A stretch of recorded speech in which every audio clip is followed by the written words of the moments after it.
Mazmur 91 ayat yang keempat. Dengan kepaknya ia akan menudungi engkau, di bawah sayapnya engkau akan berlindung. Kesetiaannya ialah perisai dari pagar tembok.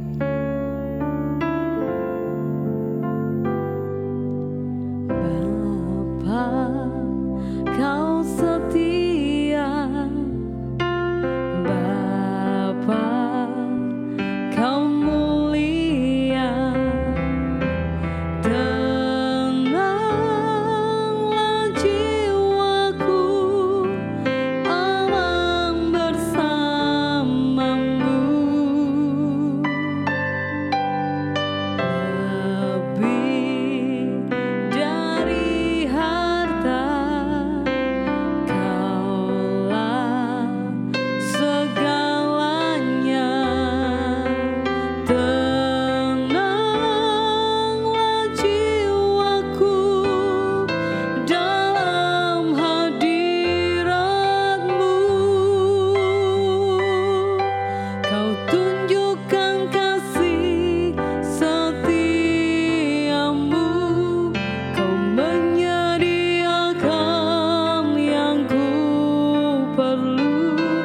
Kau setia, kau mulia, dulu, sekarang, dan selamanya. Kau tunjukkan kasih setiamu, kau menyediakan yang ku perlu. Kau setia, kau mulia, Bapa, kau setia. Haleluya Tuhan. Bapa, kau setia. Bapa, kau mulia. Tenanglah jiwaku, aman bersamamu.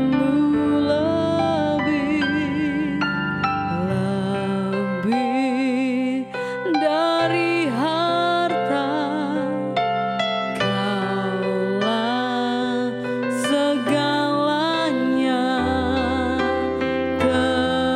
Tenanglah jiwaku dalam hadirat-Mu.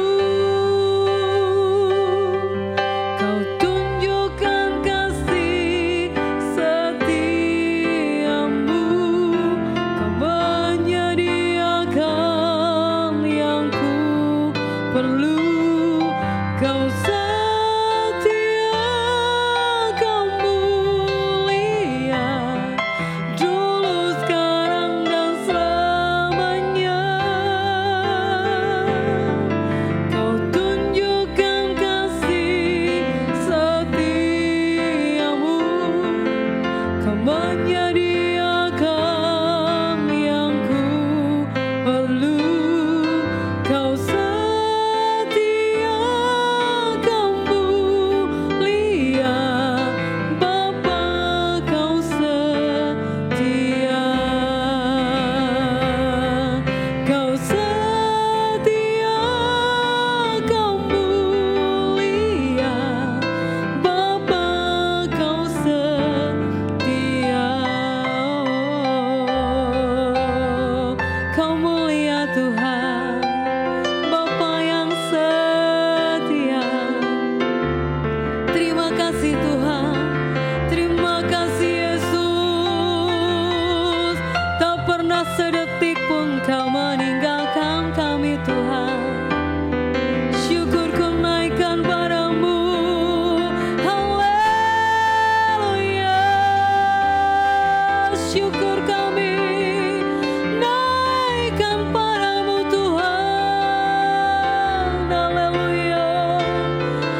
naikkan kepadamu.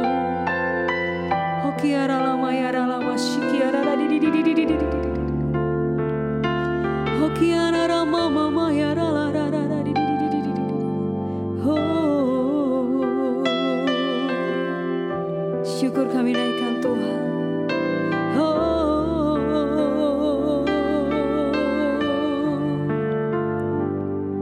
Kau tunjukkan kasih setiamu, Kau menyediakan yang ku perlu. Kau setia, Kau mulia, dulu sekarang dan selamanya. Kau tunjukkan kasih setiamu, Kau menyediakan yang ku perlu.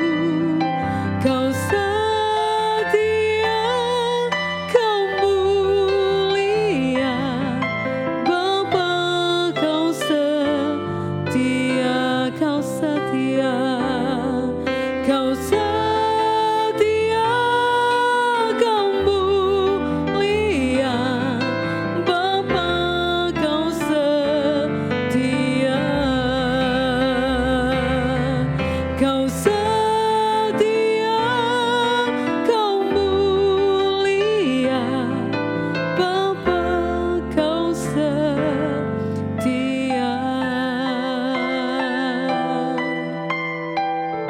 Terima kasih Tuhan buat kasih setiamu di dalam hidup kami, buat anugerahmu yang selalu baru buat hidup kami. Oh sungguh Engkau Allah yang luar biasa buat hidup kami. Terima kasih Tuhan. Pagi hari ini Tuhan berfirman-Lah buat hidup kami. Ajari kami Tuhan turut akan firman-Mu. Kami rindu menjadi pelaku-pelaku firman-Mu. Dan kami rindu hidup kami lebih dan lebih lagi Tuhan, seturut akan dengan kehendak-Mu Tuhan. Memberkati hamba-Mu yang mau menyampaikan firman-Mu. Kami percaya Engkau akan pakai hamba-Mu secara luar biasa. Terima kasih Bapak, terima kasih. Kami bersyukur buat pagi hari ini. Kami serahkan hari ini, kami serahkan firman-Mu pagi hari ini hanya di dalam nama Tuhan Yesus Kristus. Kami sudah berdoa. Haleluya. Amin. Shalom Bapak Ibu yang dikasihi Tuhan. Pagi ini saya rindu mengajak Bapak Ibu Saudara untuk flashback sejenak tentang kehidupan. Bagaimana kita menggunakan hari-hari yang telah Tuhan karuniakan di dalam kehidupan kita dalam dunia ini. Adakah kita melewati dengan efektif? Karena hari-hari yang kita lalui itu seperti kita menulis sebuah kitab kehidupan. Adakah kita mengisi buku kehidupan kita dengan penuh tanggung jawab dan menerima upah, ikut dalam pesta perkawinan anak domba karena nama kita tertulis di kitab kehidupan? Ataukah kita tertinggal dan tidak bisa menikmati kebahagiaan bersama dengan Tuhan?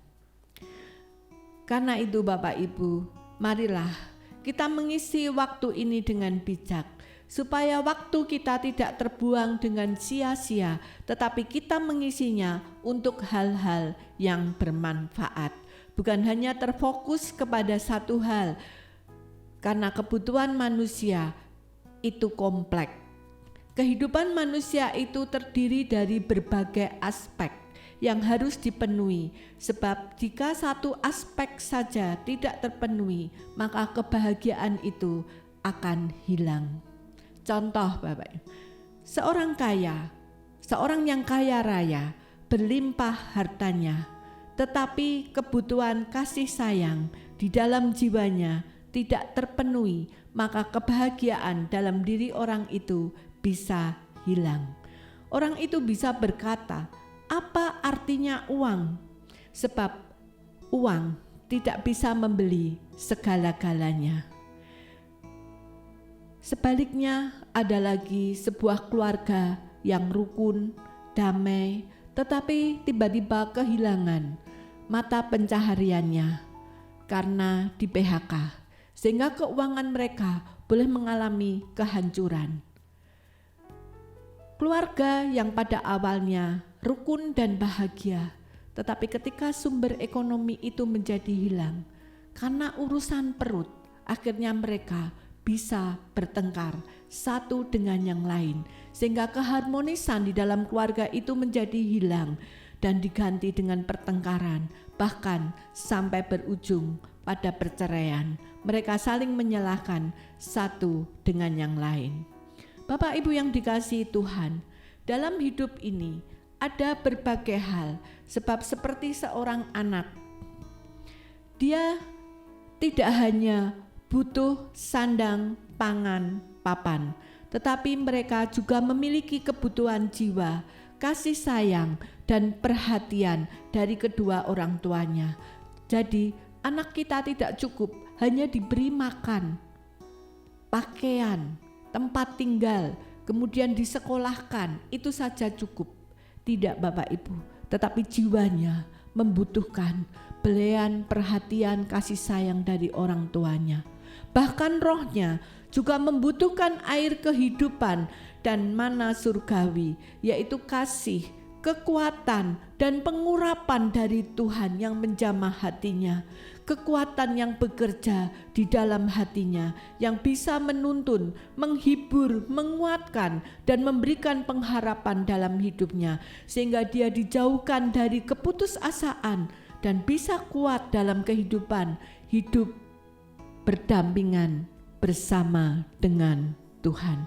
Jadi Bapak Ibu Saudara sekalian, milikilah hati yang bijaksana sehingga kita bisa jadi berkat, tidak hanya buat diri kita sendiri, tetapi juga buat orang-orang yang ada di sekitar kita.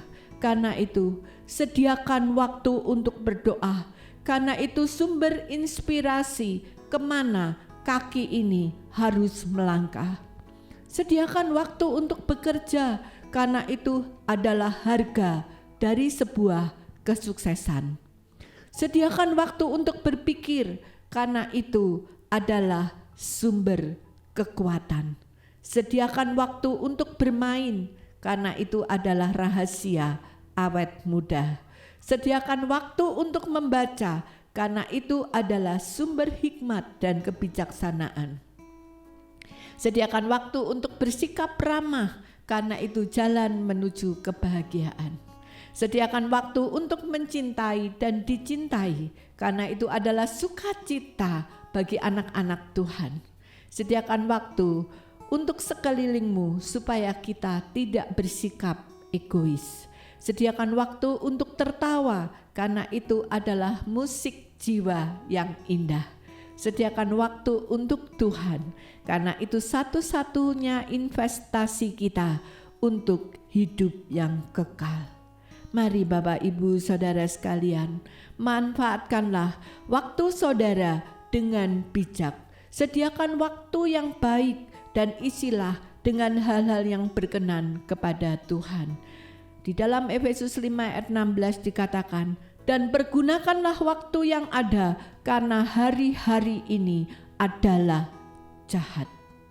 Dengan kita bisa menggunakan waktu dengan efektif bersama dengan Tuhan, maka segala kebingungan di dalam kehidupan kita bisa sirna.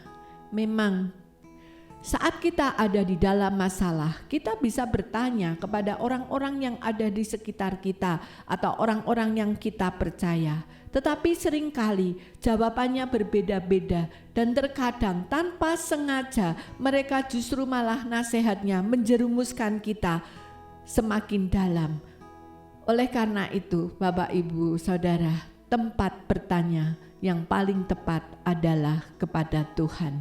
Memang kita boleh bertanya kepada orang di sekitar kita, tapi itu hanya sebagai masukan atau pembanding. Tetapi keputusan tetap harus berasal dari Tuhan, karena Dia adalah satu-satunya jawaban dalam kebenaran dan hidup, seperti yang dialami oleh Salomo. Salomo diperhadapkan pada masalah, harus memilih ibu yang benar dari bayi yang ada di depannya. Kalau zaman sekarang gampang Bapak Ibu, langsung diminta untuk tes DNA, maka akan ketahuan siapa ibu yang sejati daripada bayi itu. Tetapi pada zaman itu belum ada Bapak Ibu, sehingga Salomo harus benar-benar meminta hikmat dari Tuhan agar dia tidak terjebak di dalam situasi ini. Karena kalau dia mendengar perkataan apa yang dilaporkan dari kedua ibu ini, maka dia tidak bisa mengambil pertimbangan, kebijaksanaan atau keputusan yang tepat. Di dalam 1 Raja-Raja 3 dikatakan, sesudah itu raja berkata, ambilkan aku pedang. Lalu dibawalah pedang ke depan raja. Kata raja, penggalah anak yang hidup itu menjadi 2, dan berikanlah setengah kepada yang satu dan setengahnya lagi kepada yang lain. Sepintas solusi yang diambil oleh Salomo kelihatannya kejam, tetapi justru cara inilah cara yang paling jitu untuk mengetahui siapa ibu dari bayi ini. Ibu yang asli pasti tidak tega melihat anaknya dibunuh atau dibelah menjadi 2. Di dalam 1 Raja-Raja 3 ayat 26b dikatakan, berikanlah kepadanya bayi yang hidup itu, jangan sekali-kali membunuh dia. Tetapi yang lain itu berkata, supaya jangan untukku ataupun untukmu penggalah. Nah, Bapak Ibu, dari apa yang disampaikan oleh kedua ibu ini, maka Salomo bisa mengetahui siapa ibu yang asli dari bayi ini. Dalam kehidupan, seringkali kita juga diperhadapkan pada masalah yang rumit. Kita harus memilih salah satu di antaranya, baik itu di dalam usaha, pekerjaan kita, baik itu juga di dalam karir, maupun sekolah yang harus kita pilih, ataupun jodoh yang harus kita pilih. Di sini kita memerlukan hati yang bijaksana apabila kita tidak ingin terjerumus masuk ke dalam jurang masalah yang lebih dalam akibat daripada salah langkah. Dan satu-satunya cara untuk bisa memiliki hati yang bijaksana adalah melekat kepada Tuhan. Mengapa? Karena Tuhan yang tahu tentang kehidupan kita lebih dari segala sesuatu. Ingat kisah Yunus, saat dia mengambil jalannya sendiri, dia pergi ke Tarsis. Sekalipun Yunus tahu bahwa pada waktu itu Tuhan menghendaki dia pergi ke Niniwe. Yunus mengalami berbagai masalah akibat keputusannya sendiri, mulai dari kapalnya yang diterpa oleh badai sehingga hampir pecah sampai dia harus masuk ke dalam laut. Dia harus dibuang ke dalam laut dan berada dalam perut ikan selama 3 hari. Tetapi puji Tuhan, jeritan hati Yunus membawa dia kembali kepada Tuhan. Berdoalah Yunus kepada Tuhan Allahnya. Dari dalam perut ikan itu katanya, dalam kesusahanku aku berseru kepada Tuhan dan ia menjawab aku dari tengah-tengah dunia orang mati. Aku berteriak dan kau dengarkan suaraku. Dari kisah Salomo dan Yunus, mari kita belajar memiliki hati yang bijaksana. Jika kita seperti Salomo, maka sesulit apapun permasalahan kita di dalam kehidupan ini, bersama dengan Tuhan, kita akan berhasil melaluinya. Tetapi kalau hari-hari ini kita seperti Yunus sedang lari dari rancangan Tuhan, maka hampiri Tuhan secara pribadi. Bertobat dan kembali kepada Tuhan. Berserulah di tengah-tengah kesesakanmu, sebab Tuhan mendengar setiap jeritan hati manusia yang berseru kepada Tuhan, dan Tuhan sanggup melepaskan kita dari perut ikan masalah kehidupan kita. Mari Bapak Ibu, pagi hari ini kita mau hampiri Tuhan secara pribadi, supaya kita tidak pernah putus asa di dalam menghadapi kehidupan ini, tetapi kita memiliki hati yang bijaksana, hati yang mampu menyelesaikan setiap permasalahan di dalam kehidupan kita. Bagi Bapak Ibu yang hari ini terkhususnya merindukan hati yang bijaksana, hampiri Tuhan secara pribadi. Angkat tanganmu di hadapan Tuhan dan katakan, ini aku Tuhan, aku menjerit dari lubang permasalahanku. Aku rindu kembali kepadamu, kepada jalan kebenaran dan kehidupan. Angkatlah aku, kembalikan aku Tuhan, dan aku percaya kepadamu. Engkau Allah yang kami sembah, Allah yang tidak pernah meninggalkan kami, Allah yang selalu membuka jalan kehidupan bagi setiap anak-anak-Mu yang berseru kepadamu.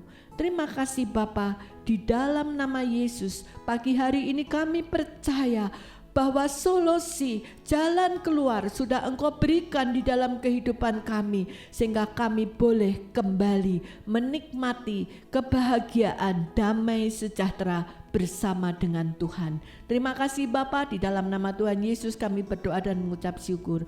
Haleluya, amin.